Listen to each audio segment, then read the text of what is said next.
ابن سعد کی روایت میں ہے کہ رسول اللہ صلی اللہ علیہ وسلم کی والدہ نے فرمایا، جب آپ صلی اللہ علیہ وسلم کی ولادت ہوئی تو میرے جسم سے ایک نور نکلا جس سے ملک شام کے محل روشن ہو گئے۔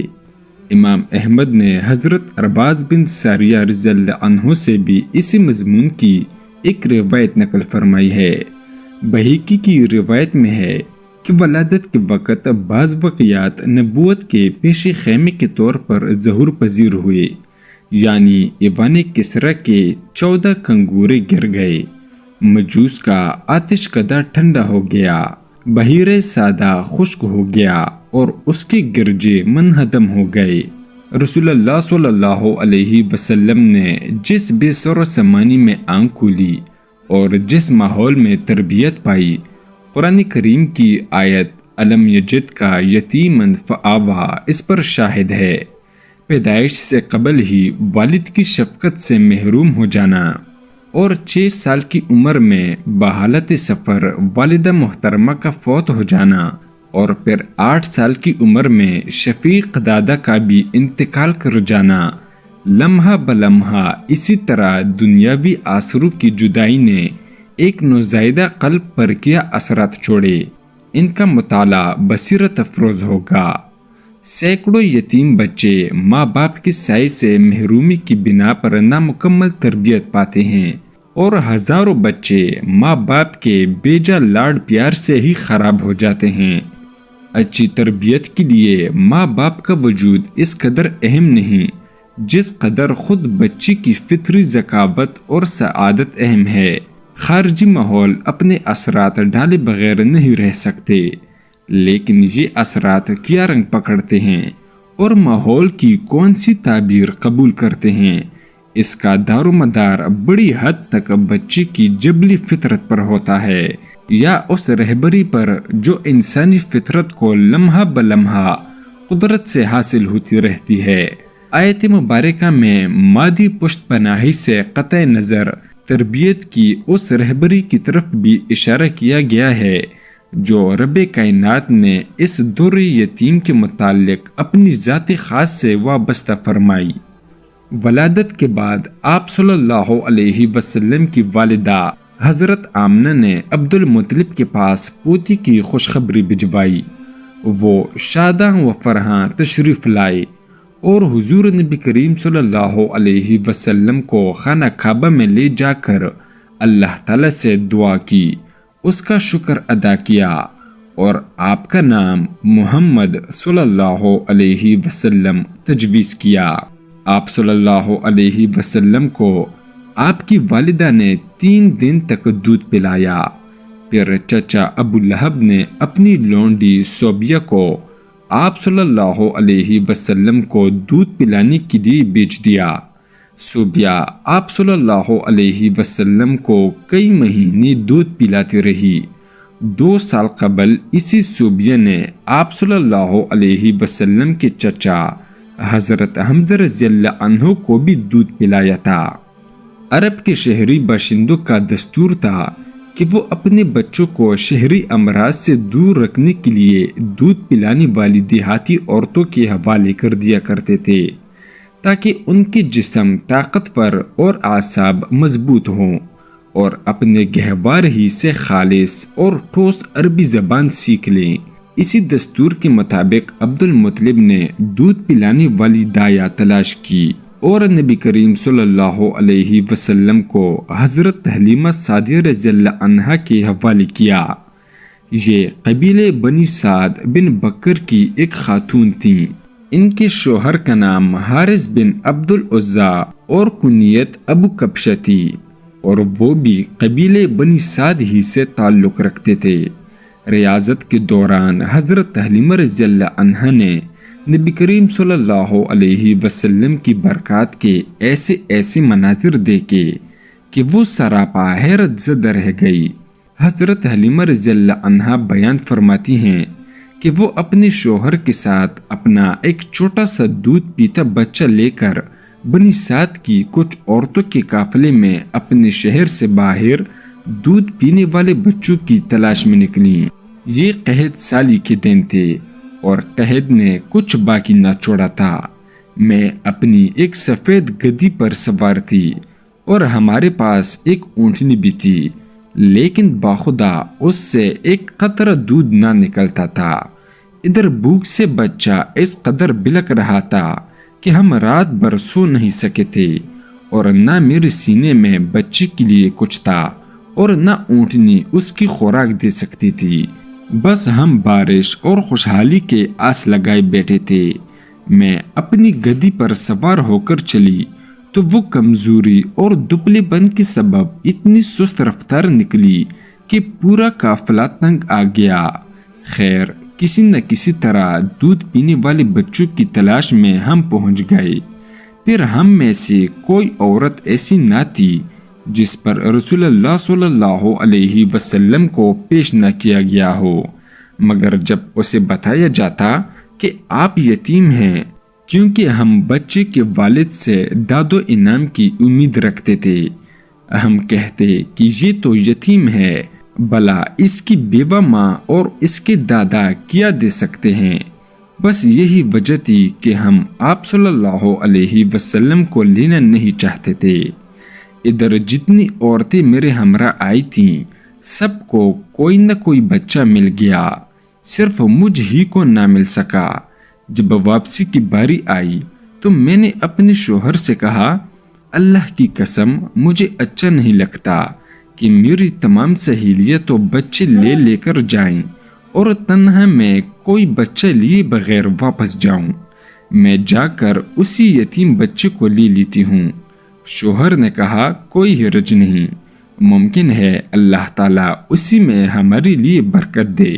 اس کے بعد میں نے جا کر بچہ لے لیا، اور محض اس بنا پر لیا کہ کوئی اور بچہ نہ مل سکا تھا۔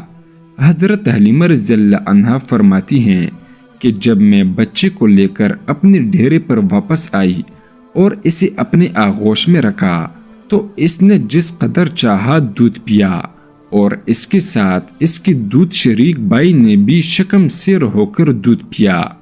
پھر دونوں سو گئے، حالانکہ اس سے پہلے ہم اپنے بچے کے ساتھ سو نہیں سکتے تھے۔ ادھر میرے شوہر اونٹنی دھونے گئے تو دیکھا کہ اس کے تن دودھ سے لبریز ہیں۔ انہوں نے اتنا دودھ دوہا کہ ہم دونوں نے نہایت آسودہ ہو کر پیا اور بڑے آرام سے رات گزاری۔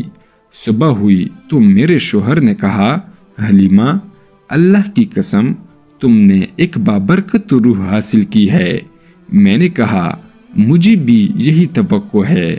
حضرت حلیمہ رضی اللہ عنہا فرماتی ہیں کہ اس کے بعد ہمارا قافلہ واپس روانہ ہوا تو میں اپنی اس خستہ حال گدی پر سوار ہوئی اور اس بچے کو بھی اپنے ساتھ لیا، لیکن اللہ کی قسم اب وہی گدی پورے قافلے کو کاٹ کر اس طرح آگے نکل گئی کہ کوئی گدھا اس کا ساتھ نہ دے سکا۔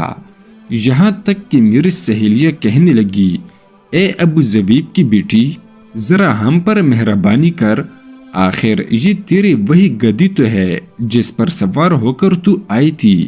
میں نے کہا، ہاں ہاں، اللہ کی قسم یہ وہی ہے۔ انہوں نے کہا، یقیناً اس بچے کا کوئی خاص معاملہ ہے۔ پھر ہم بنو سعد میں اپنے گھروں کو واپس آ گئے۔ ہمارا علاقہ روئی زمین کا سب سے زیادہ قحط زدہ علاقہ تھا، لیکن ہماری واپسی کے بعد میری بکریاں چرنے جاتی تو آسودہ حال اور دودھ سے بھرپور واپس آتی۔ ہم دودھ دوہتے اور پیتے، جبکہ کسی انسان کو دودھ کا ایک قطرہ بھی نصیب نہ ہوتا، اور ان کے جانور کے تنوں میں دودھ سرے سے رہا ہی نہیں تھا۔ حضرت حلیمہ رضی اللہ عنہا فرماتی ہیں کہ اس بچے کے آنے کے بعد سے ہم اللہ تعالیٰ کی طرف سے مسلسل اضافے اور خیر کا مشاہدہ کرتے رہے۔ حضور صلی اللہ علیہ وسلم نے ابتدائی عمر کے 4 سال حضرت حلیمہ رضی اللہ عنہا کی گود میں ان کے خاوند حارث کے کندھوں پر اور ان کی بیٹی شیما کے ساتھ کیل کود میں گزارے۔ آپ صلی اللہ علیہ وسلم حضرت حلیمہ رضی اللہ عنہا کی بکریوں کے بچوں کے ساتھ کھیلتے اور بڑے ہونے کے بعد شیما کے ساتھ انہیں جنگل سے واپس لے آتے۔ اہل عرب میں بنو حوازن خصوصاً بنو سعد کی زبان فصاحت میں مشہور تھی۔ آمنہ کے لال حضور صلی اللہ علیہ وسلم نے اسی فضا میں باتیں کرنا سیکھیں۔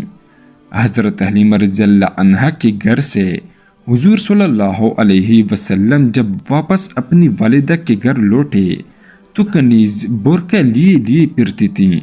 اسے حضور صلی اللہ علیہ وسلم سے بے حد محبت تھی۔ حضور نبی کریم صلی اللہ علیہ وسلم کی والدہ محترمہ اپنی خاوند کی جدائی میں مغموم و سوگوار رہتی تھی۔ آپ صلی اللہ علیہ وسلم جب 6 سال کی ہوئی تو حضرت آمنہ رضی اللہ عنہ کا ارادہ ہوا کہ وہ اپنے متوفی شوہر کی یاد میں یثرب یعنی مدینہ منورہ جا کر ان کی قبر کی زیارت کرے۔ چنانچہ وہ اپنے یتیم بچے محمد صلی اللہ علیہ وسلم، اپنی خادمہ ام ایمن اور اپنے سرپرست عبد المطلب کے ہمراہ کوئی 400 کلومیٹر کی مسافت طے کر کے مدینہ تشریف لے گئے اور وہاں 1 ماہ تک قیام کر کے واپس ہوئے۔ لیکن ابھی اثنائے راہ میں تھے کہ حضرت آمنہ کو بیماری نے آ لیا۔ پھر یہ بیماری شدت اختیار کرتی گئی، یہاں تک کہ مکہ اور مدینہ کے درمیان مقام ابوا پہنچ کر بی بی آمنہ رحلت کر گئیں۔ کمسن محمد صلی اللہ علیہ وسلم ایک مرتبہ پھر دنیاوی اعتبار سے بے یار و مددگار رہ گئے۔ بوڑھے عبد المطلب اپنے پوتے کو لے کر مکہ پہنچے۔ ان کا دل اپنے اس یتیم پوتی کی محبت و شفقت کے جذبات سے لبریز تھا، کیونکہ اب اسے ایک نیا زخم لگا تھا جس نے پرانے زخموں کو کورید دیا تھا۔ عبد المطلب کے جذبات میں پوتی کے لیے ایسی رقت تھی کہ ان کی اپنی حقیقی اولاد میں سے بھی کسی کے لیے ایسی رقت نہ تھی۔ چنانچہ قسمت نے آپ صلی اللہ علیہ وسلم کو تنہائی کے جس صحرا میں لا کھڑا کیا تھا، عبد المطلب اس میں آپ صلی اللہ علیہ وسلم کو تنہا چھوڑنے کے لیے تیار نہ تھے، بلکہ آپ صلی اللہ علیہ وسلم کو اپنی اولاد سے بڑھ کر چاہتے اور بڑوں کی طرح آپ کا احترام کرتے تھے۔ آپ صلی اللہ علیہ وسلم کی عمر ابھی 8 سال 2 مہینے 10 دن کی ہوئی تھی کہ حضور صلی اللہ علیہ وسلم کے نازک دل کو ایک اور ٹھیس لگی اور دادا عبد المطلب کا 22 سال کی عمر میں مکہ میں انتقال ہو گیا۔ دادا وفات کے وقت اپنی یتیم پوتے کو اپنے بیٹے ابو طالب کے حوالے کر گئے، جو آپ صلی اللہ علیہ وسلم کے والد عبداللہ کے سگے بھائی تھے۔ ابو طالب پختہ عمر کے تھے، ان کی شادی فاطمہ اسدیہ سے ہو چکی تھی، لیکن اس وقت ان کا صرف ایک ہی کمسن بچہ طالب تھا۔ بعد میں انہی دوسرے بہن بھائیوں کے ساتھ باترتیب حضرت علی رضی اللہ عنہ بھی پیدا ہوئی۔ دونوں میاں بیوی نے بھتیجے کو ہاتھوں ہاتھ لے لیا اور حقیقی بیٹی کی طرح پرورش کرنے لگے۔